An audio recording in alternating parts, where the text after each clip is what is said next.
Olá, bom dia, boa tarde e boa noite para todos os alunos dos primeiros anos. Hoje então a gente vai nessa aula estudar o estudo dos processos de separação de misturas, que é o tema 4 da nossa aula. Então a gente vai iniciar então os métodos de separação de misturas.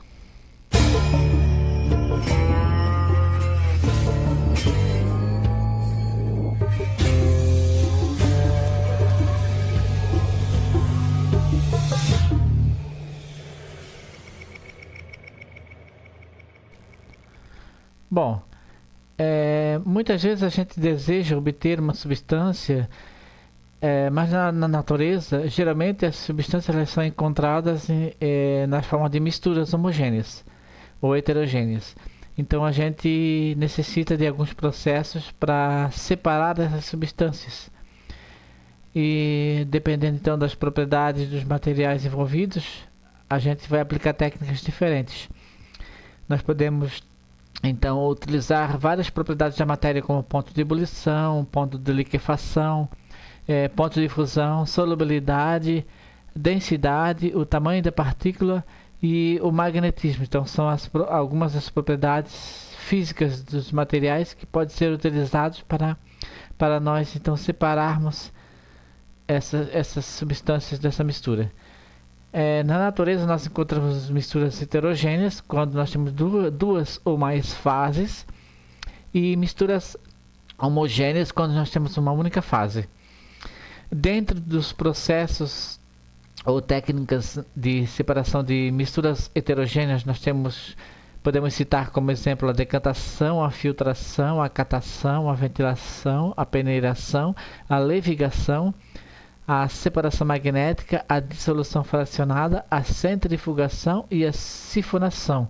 E dentro das misturas homogêneas, quando nós temos duas ou mais fases, quando nós temos uma única fase, nós podemos então destacar a destilação simples e a destilação fracionada, a cristalização fracionada e a fusão fracionada e a liquefação fracionada, a sublimação, a evaporação e a solidificação. A decantação de um sólido em um líquido. Quando se trata de sistemas heterogêneos, como o constituído por água e óleo, a immiscibilidade dos componentes facilita o processo de separação. Então basta deixar o sistema em repouso por algum tempo e verter o líquido da fase superior, o que é o menos denso no caso do óleo, em outro recipiente. Esta mesma técnica ela se aplica a sistemas heterogêneos constituídos de água e mercúrio. Neste exemplo que a gente está vendo aqui nessa imagem, como o mercúrio ele apresenta maior densidade, a água que é leve é vertida em outro recipiente. Essa técnica é aplicada nesses dois casos, recebe o nome de decantação. A decantação ela também pode ser usada para separar a água e a areia, ou da terra. Como a areia ou a terra ela não se dissolve na água, basta esperar a sua decantação. Isto é, a deposição completa no fundo do recipiente e verter cuidadosamente a água em outro recipiente. Filtração de um sólido com líquido. Entretanto, no caso de sistemas como a água e a terra, algumas impurezas presentes na terra elas podem continuar dispersas na água sem se decantarem. Nesse caso, uma opção para a separação dos componentes é a filtração do sistema. A terra e os outros componentes então ficariam retidos no filtro. Então nós temos filtros de vários poros diferentes, de acordo com o tipo de substância que deseja filtrar. A filtração também pode ser utilizada para um sólido com um gás. Quando se usa, por exemplo, um aspirador de pó para fazer a limpeza da casa, realiza-se a filtração de um sistema heterogêneo de ar e poeira. O aparelho ele suga o ar e a poeira por uma das extremidades faz com que eles passem por um filtro de papel e elimina o ar filtrado pela outra extremidade. Periodicamente deve-se limpar ou descartar o filtro já que ficará carregado de poeira. A decantação líquido-líquido. Se eu tiver dois líquidos que são immiscíveis, uma maneira eficiente de separar esses dois líquidos seria utilizar um funil de decantação. Também é conhecido como funil de bromo, pera de decantação ou ampola de separação. Tem vários nomes para esse equipamento. Após a separação das fases, abre-se então uma torneira localizada na parte inferior da vidraria que permite o escoamento do componente mais denso. A extração líquido-líquido é uma operação básica de separação de compostos com diferentes características de solubilidade, fáceis a solventes orgânicos e aquosos immiscíveis entre si. É possível isolar dois componentes de uma mistura em que um é muito solúvel em água e pouco solúvel num solvente orgânico immiscível como a água, e o outro tem um comportamento extremamente oposto. A decantação também de um sólido com líquido ou de um líquido com líquido.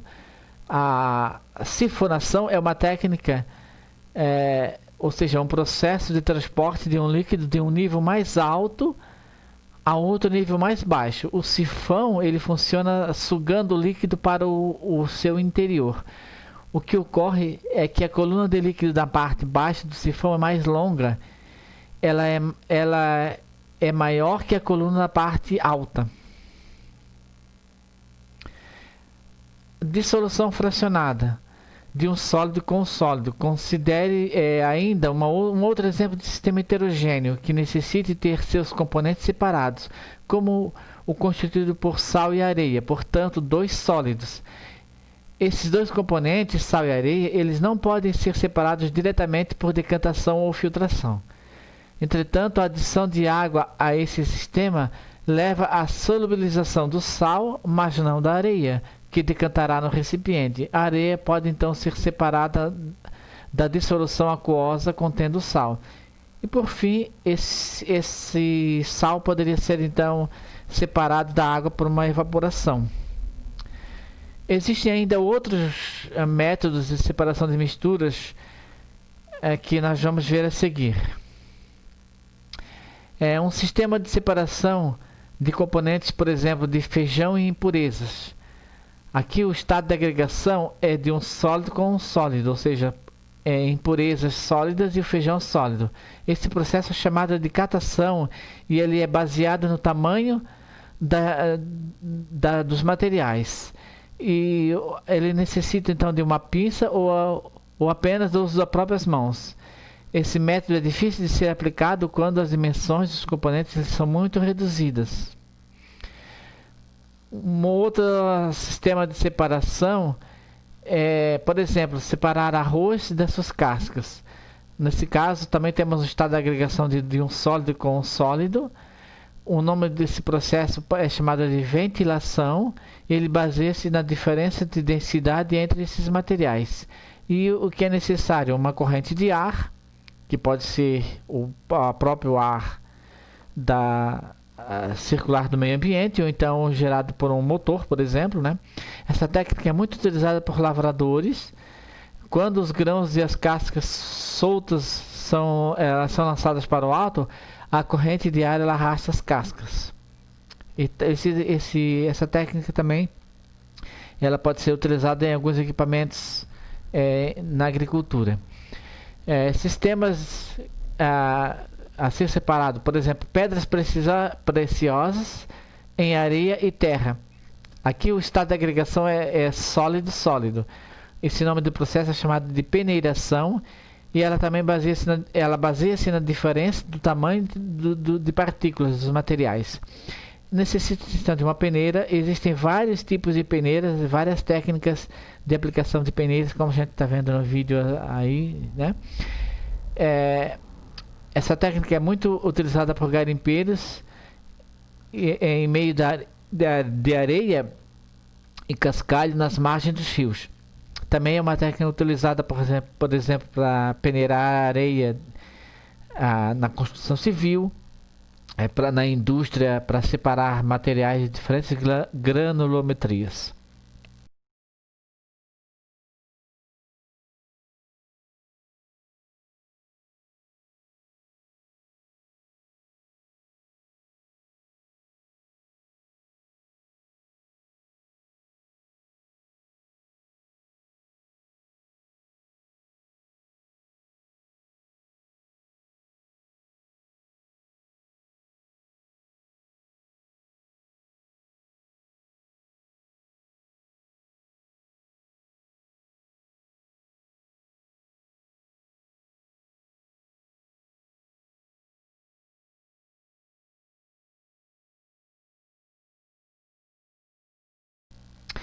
Um outro sistema de separação também é entre, por exemplo, ouro e areia e terra, utilizados pelos garimpeiros, né? Você tem um estado de agregação de dois sólidos, sólido, um sistema conhecido como levigação, que baseia-se na diferença de densidade dos materiais e necessita-se apenas de uma corrente de água e uma bateia, utilizado pelos garimpeiros, que usam uma espécie de bacia cônica, que é conhecido como bateia, para procurar ouro no fundo dos rios. O ouro ele fica misturado com a terra ou a areia, e com a ajuda da água corrente, a terra que é menos densa é levada com a água, deixando o ouro que é mais denso retido no fundo dessa bateia. Um outro sistema que a gente pode utilizar é a areia e a limalha de ferro. Separar ferro através da sua propriedade magnética. Então, o estado de agregação são de dois sólidos, sólido, onde o método de separação é chamado de separação magnética. Ele baseia-se então no comportamento magnético dos materiais. Nesse caso, o ferro é o único material que apresenta essa propriedade. Então, o equipamento utilizado é um ímã. Existem também diversas aplicações para essa técnica, muito utilizada na área de processamento de minérios, para concentração ou purificação de substâncias ferromagnéticas que são atraídas pelo ímã, e também no processo de reciclagem do lixo também é utilizado, e também em processos industriais também. O sistema de separação, por exemplo, do cloreto de sódio da água do mar. Então esse é também um sistema onde o estado de agregação é de sólido. Esse processo então é chamado de cristalização fracionada. Ele baseia-se então na diferença de solubilidade entre os materiais. Necessita-se então apenas de um solvente e de um sistema de aquecimento. A água do mar, por exemplo, ela contém vários sais dissolvidos, e cada um deles tem uma solubilidade distinta. Isso permite que a evaporação da água, o principal componente, que é o sal de cozinha, que é o cloreto de sódio, ele seja separado dos outros sais. Nas salinas, a energia do sol ela é empregada para promover a evaporação do solvente. Então, como na água do mar eu tenho vários sais, e o que me interessa principalmente é o cloreto de sódio, que é o mais solúvel, então ao evaporar a água, a concentração vai aumentando e a quantidade de sal permanece dissolvido, enquanto que enquanto que o cloreto de sódio precipita, né, se forma um sólido, enquanto que os outros sais ficam dissolvidos, e aí você consegue então separá-los. A água do mar é introduzida nas salinas, através de um sistema de bombeamento por ocasião da elevação das marés, em que o teor de salinidade varia entre 3 e 4 graus Balmer, que seria o mesmo que considerar que para cada litro de água do mar teremos em torno de 30 gramas de sal. De maneira geral, todo o processo de fabricação é constituído de 2 estágios. O primeiro, chamado de evaporação, o objetivo é fazer com que a água captada do mar atinja a concentração de saturação do cloreto de sódio. A evaporação é o mecanismo básico do funcionamento de uma salina. Esse primeiro estágio do processo é feito com áreas denominadas evaporadores ou concentradores, grandes tanques que correspondem a cerca de 90% da área total da salina. E no segundo estágio, o de cristalização, o objetivo é a produção do sal. A salmoura é saturada de cloreto de sódio, que é admitida nos cristalizadores em lâminas de água não superior a 40 centímetros. Nesse estágio, a saturação varia de 25 a 28 graus Balmer. E quando o sal começa a se precipitar e vai se depositando em lajes no fundo do cristalizador, o sal é depositado e então colhido. O processo de extração do sal é realizado mecanicamente, utilizando-se escavadeiras hidráulicas que removem a laje de sal, formando leiras, para a partir daí ser transportado para o lavador, trabalho feito por caçambas que se deslocam de fluxo contínuo do cristalizador para o lavador.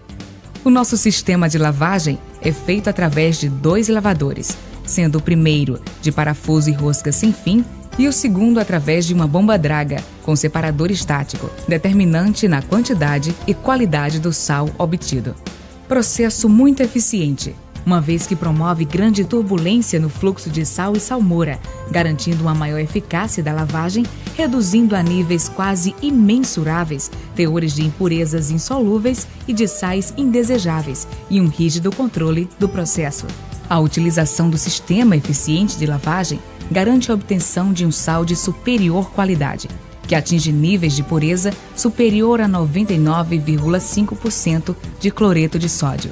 Depois de lavado, o sal é empilhado ao ar livre, com o objetivo de perder a umidade e ter melhorado a sua qualidade química, pela redução dos teores de cálcio e magnésio ainda presentes. A esse processo dá-se o nome de cura. As pilhas de sal em nossa salina podem alcançar alturas de até 15 metros. Após ficarem pilhadas por algum tempo, a drenagem se completa e o sal atinge a umidade apropriada para a venda. Aí então é tirado da pilha para os equipamentos de transportes, sendo direcionado para a demanda em nossas unidades de beneficiamento ou para a comercialização de todo o produto in natura. Um outro sistema de separação por exemplo, uma liga de ouro 18 quilates, que é uma liga que contém ouro, prata e cobre. Então você poderia utilizar aqui um processo de separação chamado de fusão fracionada, onde ela é baseada na diferença de temperatura de fusão dos materiais. Cada metal desse apresenta um ponto de fusão diferente. Ele é muito utilizado na separação de sólidos com temperaturas diferentes. Por exemplo, o ouro 18 quilates, ele pode ser separado dos seus componentes por esse método. Aquecendo uma mistura de ouro 18 quilates, a prata ela funde a 962 graus, o ouro a 1064 e o cobre a 1085 graus. Então, pontos de fusão diferentes, eles vão se separar. Um outro sistema também, por exemplo, gases, nitrogênio e oxigênio, né, que são os principais componentes do ar. Aqui nós temos um estado de agregação de dois gases, gás, né? O processo é chamado de liquefação fracionada e também baseia-se na diferença de temperatura de ebulição dos gases. Necessita então de um sistema de resfriamento. Essa técnica ela é usada na separação de componentes de uma mistura gasosa. Inicialmente os gases eles são resfriados até que a temperatura seja liquefeita, até a mistura ser liquefeita. Em seguida a mistura líquida é submetida à destilação fracionada. O primeiro componente obtido é aquele com menor temperatura de ebulição. Um outro exemplo de aplicação de sistema de separação é quando eu quero separar soluções coloidais sólido do líquido como frações de sangue, por exemplo, que apresenta hemácias, plaquetas e plasma. Então, sendo uma suspensão coloidal, essa solução coloidal ela não vai sofrer decantação naturalmente. Então, esse processo onde eu tenho dois sólidos, uma agregação de dois sólidos, então nós utilizamos um processo chamado centrifugação. Ela também é baseada na densidade, na diferença de densidade desses componentes.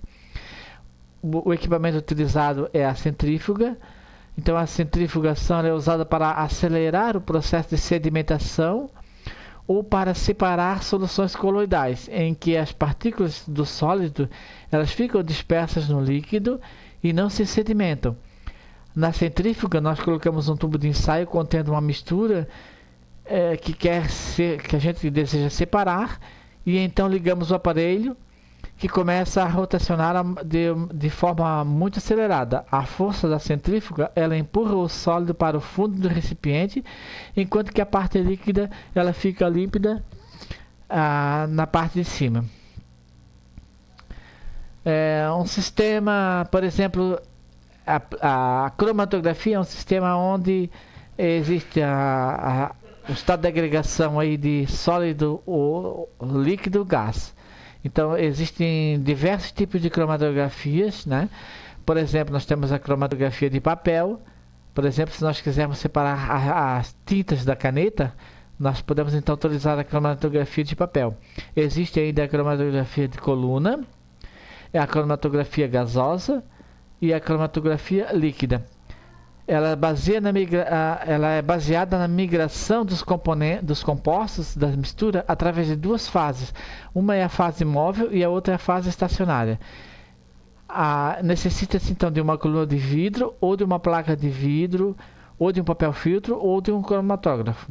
O processo cromatográfico consiste na passagem da fase móvel sobre a fase estacionária, dentro de uma coluna ou sobre uma placa. Assim, os componentes da mistura são separados pela diferença de afinidade através das duas fases. Há um outro sistema de separação, por exemplo, a serragem e a areia. Então, aqui nós temos um estado sólido, líquido e gás. Esse processo é chamado de flotação. Ele é baseado também na diferença de densidade desses materiais. Necessita-se então de um solvente adequado. As partículas sólidas que se desejadas, elas são acumuladas nas bolhas gasosas introduzidas no líquido. As bolhas têm densidade menor que a da fase líquida e migram para a superfície arrastando as partículas seletivamente aderidas. O produto não desejável é retirado pela parte inferior do recipiente. Um sistema de separação também utilizado poderia ser o iodo com a areia. Então, para separar o iodo da areia, eu tenho dois sólidos, utilizando um processo chamado sublimação, baseado então nessa propriedade de o iodo se sublimar a temperatura até 80 graus. Então, necessita de uma fonte de calor e também de uma fonte de resfriamento. O processo é utilizado quando um dos sólidos, por meio do aquecimento, sublima, enquanto que o outro permanece sólido. Um exemplo é uma mistura de areia e iodo, onde o iodo sólido ele sofre a sublimação em temperaturas levemente elevadas. Agora, nós vamos ver então a separação de componentes de sistemas homogêneos.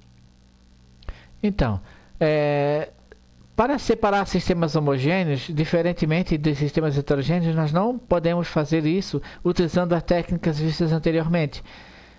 Por exemplo, a filtração, ou a decantação, ou a catação. Nenhum desses sistemas que a gente estudou anteriormente, eles funcionam para separar sistemas homogêneos, que apresentam uma única fase. Por exemplo, se houver a necessidade de separar o sal da água, para separar os componentes de um sistema homogêneo formado por etanol e água, e que são líquidos miscíveis, dada a miscibilidade dos componentes desses sistemas, nem a filtração e nem a decantação eles seriam adequados. Então, faz-se uso de uma técnica denominada destilação. Nós temos dois tipos de destilação: a destilação simples e a destilação fracionada. Em pequena escala, nós podemos empregar uma destilação simples. Por exemplo, consideramos um sistema homogêneo de água do mar, e o desenho apresentado na figura, Então, inicialmente a gente coloca a mistura a ser separada no balão de destilação e depois faz o aquecimento da água até que a água entre em ebulição e se transforma em vapor. Esse vapor ele vai chegar até o condensador, que na imagem é a figura B, que é constituído por um tubo de vidro que fica interno a um outro tubo de vidro, no qual circula água fria continuamente. Então, por fora desse vidro, nós temos um outro vidro que vai circulando água para o processo de resfriamento. Dentro do tubo interno, o vapor ele fica em contato com as paredes do vidro, que tem uma menor temperatura e transfere calor para essa parte e condensa. O líquido é então recolhido no frasco coletor C. As substâncias menos voláteis, no caso do cloreto de sódio e de outras substâncias no estado sólido, nas condições ambientes, elas permanecem então no balão de destilação. Um método semelhante ele pode ser utilizado para separar água e etanol. Ao aquecer uma mistura, os componentes mais voláteis que o etanol apresenta maior taxa de vaporização, obtendo-se um sistema homogêneo de vapores e que predomina o etanol. A condensação desse vapor origina uma mistura na qual o etanol está em maior quantidade. Repetindo esse procedimento algumas vezes, pode-se atingir o teor de etanol desejado para que ele possa ser usado como combustível ou como produto de limpeza. Este processo então é denominado de destilação fracionada. A destilação fracionada ela permite obter uma mistura com cerca de 95,5% de etanol em volume. Os 4,5% de água não são separados da mistura por meio dessas técnicas, porque nessa proporção esse sistema apresenta uma temperatura de ebulição constante. Aqui trata-se então de uma mistura azeotrópica. Para a produção de etanol anidro, que tem um teor de etanol de 99,6% de volume, são utilizados então agentes desidratantes, ou seja, que eles possuem maior afinidade com a água, como é o caso do óxido de cálcio. O processo começa a partir do corte da cana, onde o pessoal que faz o corte corta ela, elimina uma parte da ponta e uma parte do pé, usando só o meio, só o centro da cana. Daí então essa cana é encaminhada até a parte de moagem. Lá a gente faz a extração do caldo, o bagaço é eliminado para uso na caldeira e o caldo é encaminhado até o decantador, onde ele passa por uma peneira e por vários processos que ele sobe e desce nas divisórias do decantador, fazendo a decantação e a eliminação das impurezas até a parte final que ele fica limpo. Daí então eu encaminho ele por dornas, que ele chega com 23% de açúcar, que é a porcentagem do caldo da cana. Então eu preciso dele para poder usar no fermento com 15%. Então eu faço uma diluição com água. Coloco uma parte de água, uma parte de caldo, até eu atingir esses 15% do açúcar. Daí então ele está pronto para ser usado no fermento. Eu encaminho ele para a sala de fermentação, onde eu vou colocar ele junto com o fermento. E o fermento vai fazer o processo durante 24 horas, que é o processo da transformar todas essas partículas de açúcar em álcool. Isso demora 24 horas, no caso, depois desse processo aí, o caldo de cana se torna um vinho, que já está transformado em álcool. Eu encaminho então para a parte de destilação. Daí na destilação eu coloco uma parte na panela, que são 1000 litros, e vai começar a destilação. Com o uso do vapor, que vem da caldeira, eu aqueço esse caldo, esse vinho vai evaporar as partículas de álcool. Como elas são mais leves, ela evapora, passa pelo deflagmador, onde há uma condensação disso, aí ela começa já é a parte que ela se torna cachaça. Ela escorre por uma serpentina com 90 graus de temperatura. Isso ela passa por uma próxima lambicada, que está esperando no pré-aquecedor, que ela vai pré-aquecer essa próxima lambicada e aproveitar e resfriar ela também. Depois ela desce por uma outra serpentina, passando por um resfriador, onde tem uma circulação de água o tempo todo, que ela vai resfriar. Desses 90 graus, ela cai para 25, 30 graus no máximo. Dessa parte aí eu vou fazer a separação. A cachaça ela é separada em 3 partes, que é cabeça, coração e cauda. A cabeça e a cauda a gente usa num processo industrial de produção de álcool para combustível. E o coração, que é o que é consumido. É o coração puro, apurado mesmo. Daí então eu encaminho ela para umas dornas, onde ela dá uma descansada e uma padronizada. Depois que eu recolhi elas todas tão padronizadas, ela é encaminhada à parte de envelhecimento. E no caso aí tem uma grande diferença, que é o envelhecimento e o armazenamento. O armazenamento ele é feito em tonéis até 70 mil litros, tonéis de madeira, de várias madeiras brasileiras. E o processo de envelhecimento não. O máximo que é permitido por lei é 500 litros, o tonel. Então são armazenadas por um certo período aí de 2 a 3 anos ou até mais. E hoje o processo industrial, a cachaça industrial também está usando o processo de armazenamento. Colocar em madeira e envelhecer ela aí por um certo período. Que depois desse processo a gente faz uma baldeação nela para área de engarrafamento, onde ela é engarrafada e levada ao consumo. Bom, então nós temos, como eu falei para vocês, nós temos destilação simples e fracionada. Qual é a diferença então entre as duas? Na destilação simples, a gente separa componentes de uma solução formada por sólido dissolvido em um líquido. Aquecendo uma mistura, o líquido mais volátil ele evapora, enquanto que o sólido permanece no balão. Já na destilação fracionada, são separados dois líquidos miscíveis, que têm diferentes temperaturas de ebulição. Quanto maior for essa diferença, maior vai ser a eficiência desse processo. Também um outro combustível muito usado, né, em automóveis é a gasolina, que também é obtido por meio dessa destilação fracionada, só que do petróleo. Então nós temos aqui uma coluna de fracionamento, né? O petróleo bruto ele é um líquido viscoso, ele é constituído por diferentes substâncias, entre elas as conhecidas como hidrocarbonetos, compostos formados exclusivamente por átomos de carbono e de hidrogênio.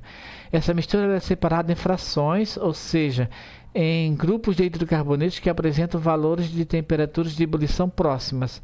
O processo é executado em uma torre de fracionamento. O óleo é vaporizado e cada fração condensa em um intervalo de temperatura diferente, sendo que os compostos mais voláteis são separados primeiro. Tal técnica então possibilita a obtenção de produtos para as mais diversas aplicações. Vamos então agora ver um videozinho sobre esse assunto. Seja para ser usado como combustível ou como matéria-prima, o petróleo bruto, aquele que sai do poço, deve passar por uma separação de seus componentes que é feita numa refinaria. O principal processo da refinação é a destilação fracionada, que separa o petróleo em misturas mais simples, chamadas frações. Nesse processo, o petróleo é aquecido em um forno a cerca de 600 graus Celsius, sendo vaporizado. O vapor produzido é enviado para a torre de fracionamento ou coluna de destilação, que é um tubo vertical formado por bandejas horizontais dispostas umas sobre as outras com temperaturas diferentes. As temperaturas das bandejas inferiores são mais elevadas que as das bandejas superiores. Ao subirem pela coluna, os vapores do petróleo são resfriados. Quando uma fração desses vapores atinge uma bandeja com temperatura menor do que sua temperatura de ebulição, ocorre a condensação dos vapores e o líquido resultante é retirado da coluna. Os vapores restantes, que têm pontos de ebulição mais baixos que a temperatura da bandeja, borbulham no líquido e passam para a bandeja superior, onde o mesmo processo se repete e outra fração é condensada e retirada. Isso ocorre continuamente ao longo de toda a coluna. Então aqui a gente termina a nossa aula e vocês então devem ler esse tema 4 do capítulo 2, fazer essa leitura e depois a gente vai então resolver os exercícios. Até logo, tchau.